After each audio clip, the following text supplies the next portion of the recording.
Ever feel like, you're trying to build something like your future, but the ground underneath is constantly Yeah. shifting? Yeah. That's kind of what the global landscape feels like right now, wouldn't you say?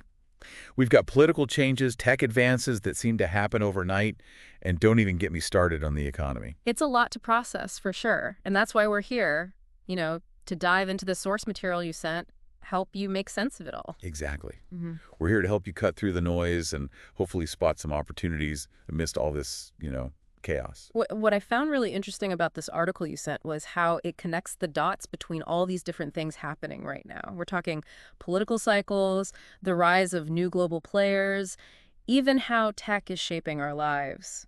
It's all connected. And speaking of political cycles, this article really kicks things off with this idea about the U.S.'s 8-year cycle. How every 4 years, a new president could mean a whole new direction, and then another 4 years after that. It's like, It's like trying to build a house when every 4 years someone new takes over as the contractor and maybe even wants to completely redraw the blueprints. exactly. Makes it pretty hard to get anything done, especially the big stuff, the projects that require long-term vision, consistent investment. Right, and that's the article's point. It argues this constant back and forth is hurting our ability to tackle these big, long-term economic challenges. Think about something like building a nationwide high-speed rail system. Or finally transitioning to renewable energy, in a real substantial way. hmm These are massive undertakings. They take decades of consistent planning and investment to pull off. And what happens? Every 4 to 8 years, priorities shift, budgets get cut, the whole plan gets put on hold. That's the real-world cost of this short-term political thinking. And the article really highlights how this isn't just some abstract policy debate. Mm. This directly impacts us, all of us listening. It affects our ability to compete on a global scale, to innovate, to even just plan for the future. Which kind of brings us to our next big theme, the rise of India. This is huge, and I know we've all seen the headlines, but this article really digs into how India is poised to become a major, major player on the world stage, maybe even surpassing China in terms of manufacturing dominance in the coming decades. And you mentioned earlier this fascinating anecdote about iPhones. Yeah, it's pretty symbolic when you think about it. iPhones now being made in India. For years, China's been the default, right? Like the world's factory. hmm But as the article points out, that rapid growth has also come at a price. Exactly. There have been missteps along the way. Overexpansion, some policy errors, things happen when you're moving that fast. Right. Nobody's perfect, right? And those missteps, they're creating opportunities for countries like India who are eager to, you know, learn from China's playbook, both the successes and the mistakes. See, this is what I find so fascinating about all this, because it's not just some abstract geopolitical chess game, right? These shifts have real-world consequences for all of us. Absolutely. And for you listening, this could mean big changes. The global supply chain is in flux, and that affects everything, what products you see on shelves, how much they cost, maybe even where your next job comes from. Precisely. And speaking of global power dynamics, we can't forget about these tech giants, right? Apple in particular. The article mentions they took a massive hit recently, something like, what was it, $350 billion, I think? Yeah, that caught my eye too. A $350 billion drop in market value. That's got to hurt, even for a company like Apple. Part of it's due to those rising tensions with China, which is still a huge market for them. Right. So as Apple shifts some production to India, it's creating friction with China. And this kind of all ties into that bigger picture the article lays out about the, quote-unquote semiconductor wars. Now, for folks who aren't, living and breathing tech every day, why are semiconductors such a big deal? And why is Taiwan right at the center of this global tug of war? Great questions. In the simplest terms, semiconductors, they're basically these tiny little chips, right?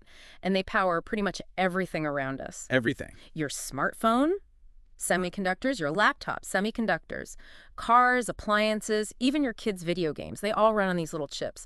And Taiwan, well, they're kind of like the rock stars of semiconductor production, especially for the most advanced ones. They produce a huge percentage of the global supply. So we've got these major geopolitical shifts happening, tech giants caught in the crossfire. It's a lot. But this article doesn't just stop there. Nope, it keeps going. It also digs into this widening wealth gap. which feels incredibly relevant to, to everyone listening. Because on one hand, you've got people who are leveraging tech like AI to their advantage. And then on the other end of the spectrum, you've got, what the article called this social media vortex. Ooh, the social media vortex. Which, let's be honest, I think a lot of us can relate to that feeling of being bombarded with information constantly. A lot of it negative, some of it misleading, and feeling kind of helpless to escape it. It's like we're living in two different realities, right? Exactly. And the article makes this case that to survive, to thrive even in this environment, continuous learning, it's not optional anymore. It's No. essential. Yes. Especially when it comes to tech. Absolutely. And it's not even just about like everyone needing to learn to code. It's about, developing these adaptable skills, problem solving, critical thinking, the kind of things that will be valuable no matter what the future throws at us. Because one thing is for sure, things are going to keep changing. Okay, so let's recap for a second. We've got political instability, global power shifts, a widening wealth gap, AI on the rise. It's enough to make anyone's head spin, right? But this is where it gets really interesting. The article actually gives us two very distinct strategies for how to navigate all this uncertainty, depending on your risk tolerance. And I think that's a really helpful framework to think about. It is, because it acknowledges that there's no one right answer here. The best approach for you is going to depend on your individual circumstances, how much risk you're comfortable with, what your long-term goals are. So let's unpack these two strategies and see which one might resonate with you. So the first strategy that the article kind of lays out is it's like the steady as she goes approach, like batten down the hatches, weather the storm. It's all about minimizing risk and just kind of prioritizing safety and preservation. Yeah, like kind of hunkering down, riding out the storm. Exactly. And this is going to resonate with certain types of folks, right? The ones who value stability above all else. They're not looking to get rich quick. They just want to make sure they're in a good spot no matter what crazy stuff happens in the world. Exactly. This is for the folks who believe in slow and steady wins the race, especially in times when the economy is, doing what it's doing. Right.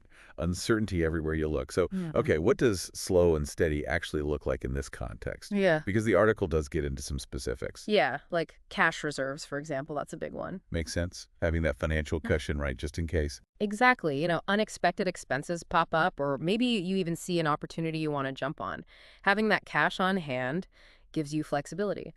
And then the other big one the article mentions, index funds. You familiar with those? Yeah, I've heard of them, but, explain it like I'm just learning about them for the first time. Sure. Think of index funds as a way to dip your toes into the stock market without going all in on any one company or sector. It's like a diversified basket of stocks. And the idea is that over the long term, the market tends to go up. So you're kind of riding that wave, but in a more, measured, steady way. So it's less about picking winners and losers and more about just like trusting the overall upward trajectory of the market. Exactly. You're not trying to time the market. You're just in it for the long haul. Okay, that makes sense. But let's say you're someone who, they're not afraid of a little risk. Maybe they even enjoy it. This article also has a second strategy, and this one really caught my attention. Yeah, this is for the folks who see opportunity in the middle of all the chaos, who aren't afraid to, zig when everyone else is zagging. I love that. Zig when others zag. Yeah. So this strategy is all about being agile, spotting those undervalued assets, being willing to make a bold move when everyone else is freaking out, right? Yeah. And this is where, all that stuff we were talking about earlier, the geopolitical shifts, understanding the tech landscape, it becomes super important. Got to connect the dots, right? You got to be able to see where things are headed before they get there.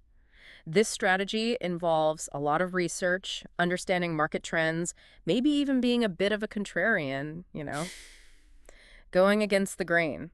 So give me an example. What would this look like in practice? Well, it could be something like, we were talking about India before. Maybe it's investing in emerging markets like India, or exploring disruptive technologies before they become mainstream, or even, taking a chance on a company that's facing some short-term challenges, but you believe in their long-term potential. It's almost like, and this is going to sound kind of cheesy, but it's like surfing, right? You need to read the waves, you need to be bold, you got to know when that wave of opportunity comes along and be ready to ride it. Yeah. But like surfing, it takes skill, it takes knowledge, and you got to be comfortable with the fact that you might wipe out sometimes. There's going to be some bumps along the way, for sure.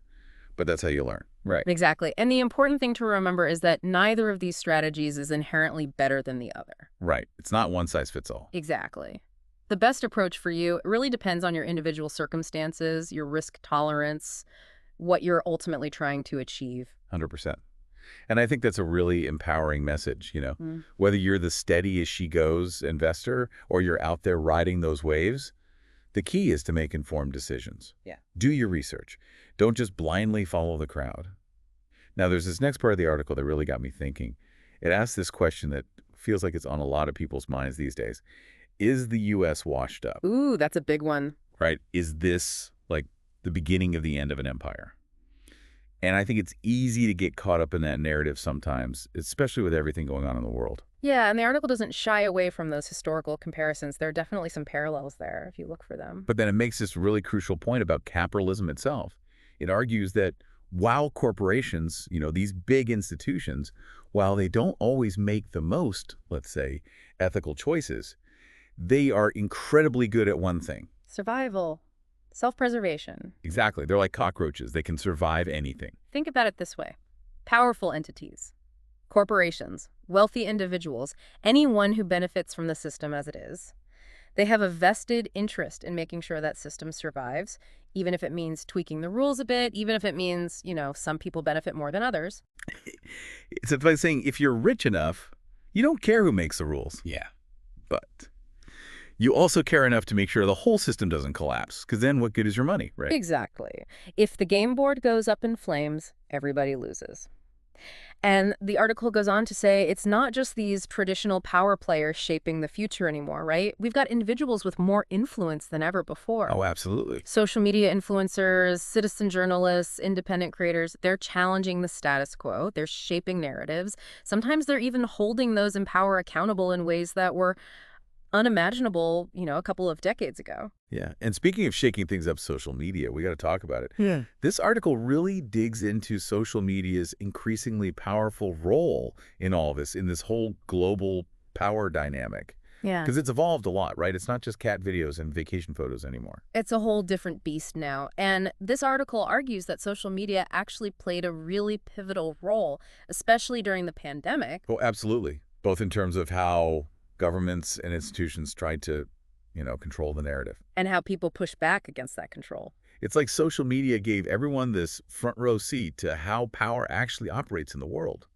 Suddenly, we could see how decisions were being made, who was benefiting, who was being silenced, and people weren't afraid to call it out, to organize, to demand accountability in real time. Yeah, it's messy and it's chaotic and sometimes it feels like a dumpster fire, but it's also incredibly powerful. That ability to connect, to dissent, to hold powerful entities accountable all in this digital public square, that's a game changer. It's almost like, I don't know, social media is this double-edged sword, right? It really is. It can be used to spread misinformation, sow division, but it can also be this incredible tool for transparency, for holding those in power accountable. And that kind of brings us back to this idea of individual agency, which this article really emphasizes, Yeah. Even in a world where everything feels so complex, everything's changing so fast, we're not powerless. I love that because it could feel overwhelming, right? Like, how do you even begin to wrap your head around all of it, let alone do something about it? Yeah. But you're right. We have more agency than we often realize. Yeah. And this article, it spends a lot of time focusing on these big global forces like these political cycles, economic shifts, how technology is reshaping everything. But ultimately, it seems like it's really about the power of individual action, Exactly. about making informed choices, however small they may seem, and realizing that those choices, they contribute to shaping the future. The future we all want to see. Yeah, and this article really drives that point home. It reminds us that history isn't like this predetermined path that we're all just stuck on, right? It's a culmination of choices, big choices, small choices, made by individuals, corporations, governments.